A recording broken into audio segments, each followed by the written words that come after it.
Oke, semangat ya semuanya, walaupun sudah pada waktu siang hari ini udah berhenti, tapi harus tetap semangat supaya pembelajaran lebih efektif di pada siang hari ini.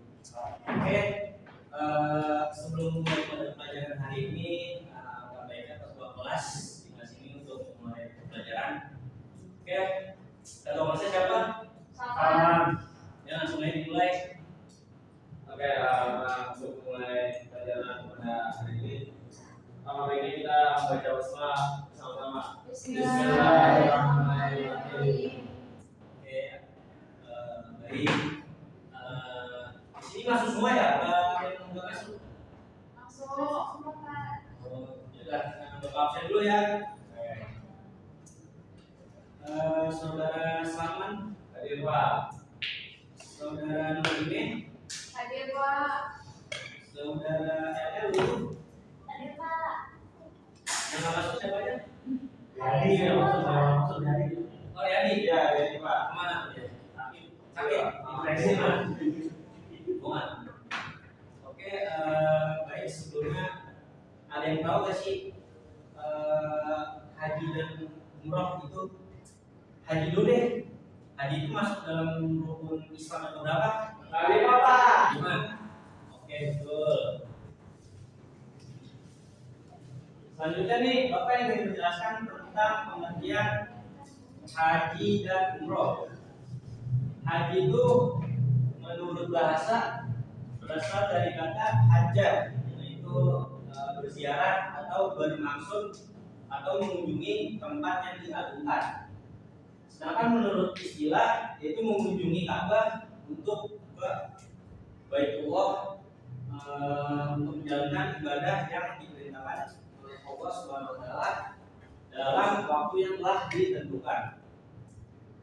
Setelah itu ada yang namanya umroh.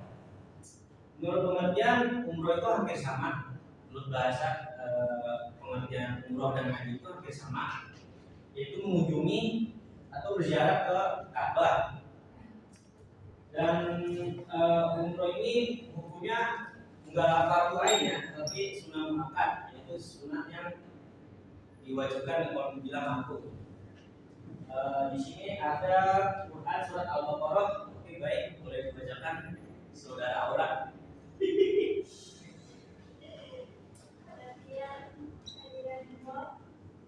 Kalau haji, istilah haji berasal dari kata hajja, berziarah ke, bermaksud menyengaja menuju ke tempat tertentu yang diagungkan.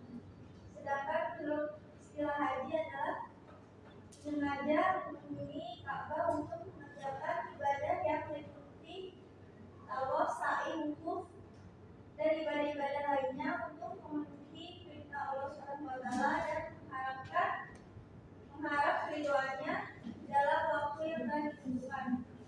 Umroh menurut pengertian bahasa, umroh berarti ziarah. Dalam pengertian syar'i, umroh adalah ziarah ke Ka'bah, tawaf, sa'i, dan memotong rambut.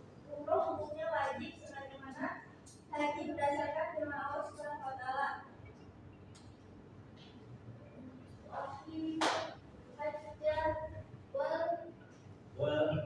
Umroh dalillah.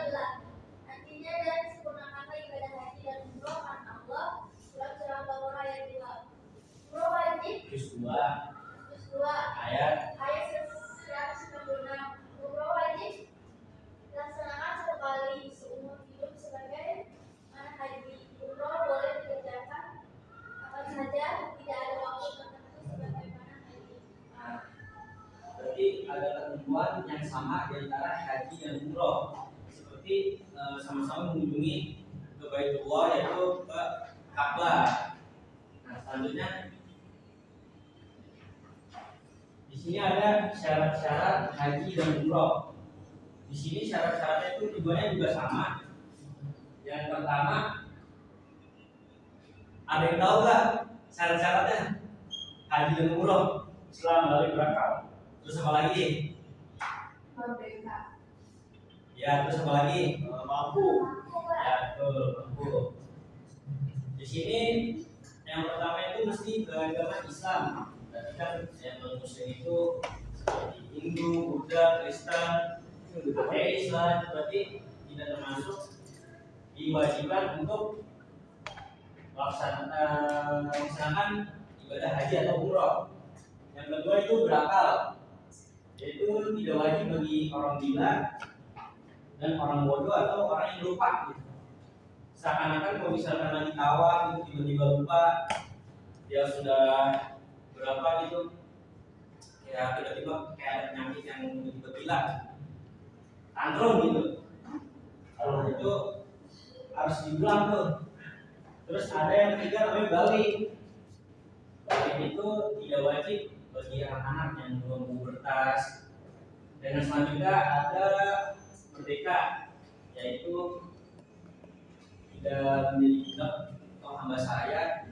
Yang terakhir ada puasa atau mampu, yaitu wajib bagi seseorang yang sudah mampu, yang sudah mempunyai finansial yang pas, wajib berpergian seminimal mungkin 1 kali untuk melaksanakan haji atau umroh. Selanjutnya di sini ada macam-macam haji. Yang pertama haji ifrad. Ada yang tahu nggak haji ifrad? Iya, haji ifrad apa? Apa sih Pak? Saudara Nunime? Nggak tahu. Kenapa? Jadi ada berapa macam kan? Sebutkan macam-macamnya. Ada 3 Ya. haji ifrad. Itu ada. Macam-macam dari haji ifrad itu ada berapa? Ada haji tamattu, Ya. haji kiran. Kiran. Apa haji kiran ya? Ya. Boleh dibacakan untuk saudara dulu macam-macam haji. Macam-macam haji ada 3, yaitu yang pertama haji ifrad. Mengerjakan haji dan umroh dengan cara ifrad adalah mengerjakan haji dan umroh dengan cara mendahulukan haji daripada umroh. Dan keduanya dilaksanakan secara terpisah. Yang kedua haji tamattu. Mengerjakan haji dengan cara tamattu adalah mengerjakan haji dan umroh dengan mendahulukan umroh daripada haji, dan umroh dilakukan pada musim haji. Dan yang terakhir haji kiran. Mengerjakan ibadah haji dengan cara kiran adalah mengerjakan haji dan umroh sekaligus. Jadi amalannya satu, tetapi dengan 2 niat. Ya, betul. Di sini ada namanya macam-macam haji, tadi sudah dijelaskan oleh saudari dulu, ada ifrad, ada tamattu, ada qiran. Nah, haji ifrad ini mengerjakan haji dengan cara ifrad adalah mendahulukan haji, setelah itu baru umroh. Yang dimana semua tanggalnya itu sama, cuma bedanya itu umrohnya itu dilaksanakannya setelah hari tasyrik, berarti setelah tanggal 11, 12, atau 13. Yang selanjutnya ada haji tamattu. Haji tamattu itu bisa dibilang itu haji bersenang-senang. Kenapa bisa dibilang bersenang-senang? Karena setelah yang melaksanakan umroh itu ada waktu senggang buat berbebas gitu, tidak melaksanakan, terlepas dari hukum-hukum yang membatalkan dari umroh atau haji. Nah itu biasanya orang-orang Indonesia memakai cara haji tamattu. Yang kedua yaitu umroh dulu, baru habis itu musim haji, dan dilakukan itu pada musim haji. Dan yang ketiga ada haji qiran, yang dimana mengerjakan haji dan umroh itu disatukan dalam satu niat. Tetapi tidak ada batasan dalam niat umroh, baik makani atau zamani. Jadi kalau makani itu contohnya misal tidak di dalam kota Mekah, itu berarti harus di luar kota Mekah atau di luar tanah haram. Dan kalau misalkan di zamani itu bebas, kapan saja bisa. Next, selanjutnya ada rukun-rukun haji. Boleh dibacakan saudara Arung rukun haji. Rukun haji. Yang pertama, ihram itu berniat memulai mengerjakan ibadah haji ataupun umrah. Merupakan pekerjaan pertama sebagaimana takbiratul ihram dalam sholat. Ihram wajib dimulai dimulai sesuai mikotnya, baik mikot zamani maupun makani. Kedua, wukuf di padang Arafah, yaitu hadir mulai tergelincir matahari atau waktu zuhur tanggal 9 Zulhijjah sampai terbit fajar tanggal 10 Zulhijjah. Yang ketiga, tawaf. Rukun ini disebut tawaf wadah, yaitu mengelilingi Ka'bah 7 kali putaran, dimulai dari akhir di Hajar Aswad, dilakukan pada hari raya Nahar sampai berakhir hari Tasyrik. Yang keempat, sa'i, yaitu berlari-lari kecil antara bukit Safa dan Marwah. Yang kelima, tahallul, yaitu mencukur atau menggunting rambut sekurang-kurangnya menggunting 3 helai rambut. Dan yang keenam, tertib, yaitu mendahulukan yang semestinya dahulu dari rukun-rukunnya. Nah, di sini kan setelah dibaca oleh saudari Yarum tentang rukun-rukun haji, ada ihram, ada wukuf, tawaf, sa'i, tahallul, ataupun tertib. Itu semua tidak boleh dikerjakan secara berantakan. Berarti harus tertib. Yang namanya ihram ini berniat atau yang diutamakannya seperti dalam melakukan takbiratul ihram sholat di dalam sholat. Jadi diwajibkan baik zamannya ataupun makani. Dan selanjutnya ada namanya wukuf di padang Arafah. Nah, wukuf ini berdiam diri di padang Arafah pada tanggal 9 Zulhijjah sampai tanggal 10 Zulhijjah pada sebelum terbitnya fajar. Setelah itu ada yang namanya tawaf. Tawaf itu yaitu mengelilingi Ka'bah, dimulai dari akhirnya itu saat berhadapan dengan Hajar Aswad. Yang terakhir ada sa'i, ada sa'i selanjutnya berlari-lari kecil antara bukit Safa dan Marwah. Selanjutnya ada tahallul dan tertib seperti yang telah dijelaskan oleh saudara Yarum. Lanjut, di sini ada rukun umroh. Rukun umroh pun juga sama dengan rukun haji, cuma bedanya tidak ada wukuf. Karena wukuf itu cuma ada di tanggal 9 sampai 10 Zulhijjah. Di sini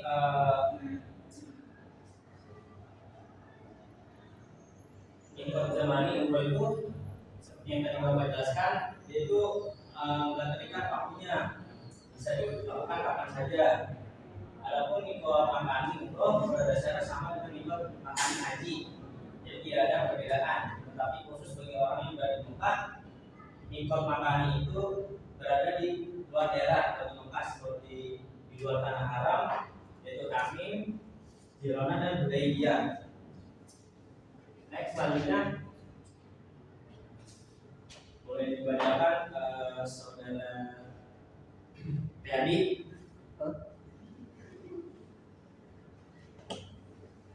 Oh, masuk dia? Iya, masuk Pak. Dari saudara Fadilah.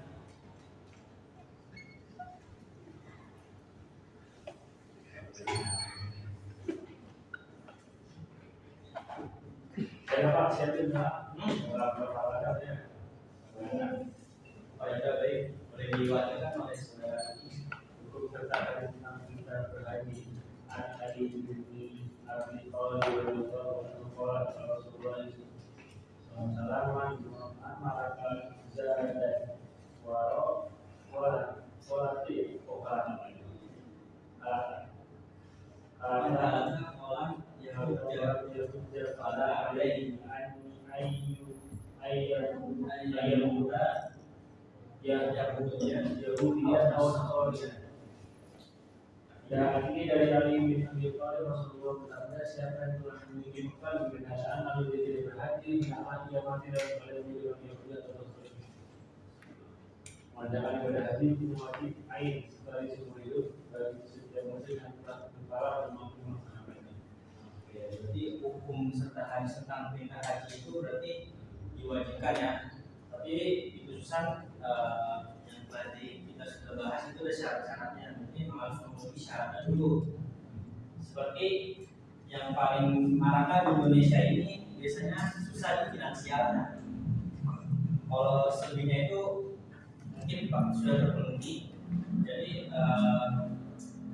hukumnya itu wajib kecuali umroh. Umroh itu sudah muakkad, berarti tidak dilakukan ya tidak apa-apa gitu. Tapi kalau misalnya ada rezeki nggak boleh pelit gitu. Kalau ada rezeki nih misalkan ada keinginan pengen ke Eropa atau pengen ke jalan-jalan ke negara lain, tapi kalau misalkan dia balik lagi dengan sama perintah Allah sama dia pengen dapat pahala gitu, pengen ngejar surga, ya berarti dia harus mengerjakan umroh.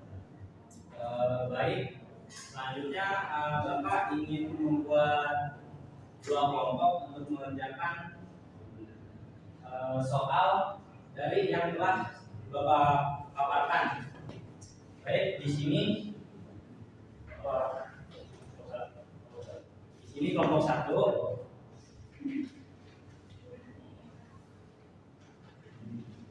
Di sini ada kelompok 2.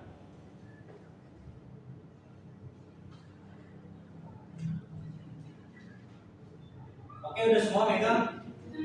Udah semua? Yang kelompok 1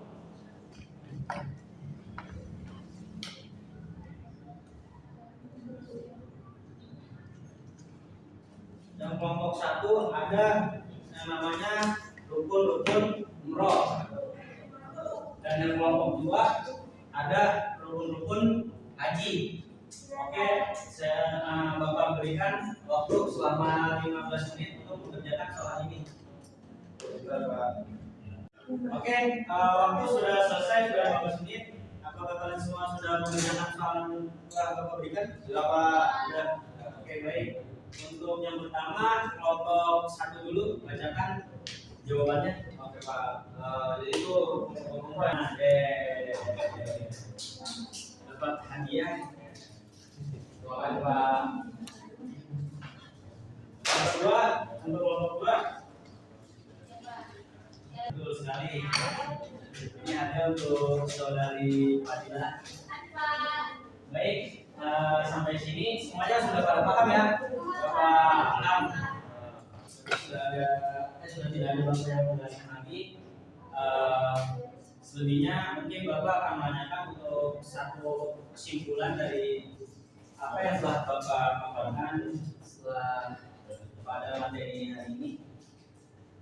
Saudara Salman mungkin boleh jelaskan. Ya, betul sekali Saudara Salman, mungkin hadiah untuk Saudara Salman semuanya. Terima kasih Pak. Ya mungkin cukup sekian untuk pembelajaran pada hari ini. Mungkin semuanya pada letih, lesu, pada capek, sudah tidak ada niat untuk pembelajaran pada hari ini. Mungkin pada ingin cepat pulang. Mungkin ketua kelas langsung saja disiapkan untuk menutup. Oke, baik. Untuk mengakhiri pertemuan pada siang hari ini, kita ucap bersama-sama alhamdulillah. Alhamdulillahirobbilalamin.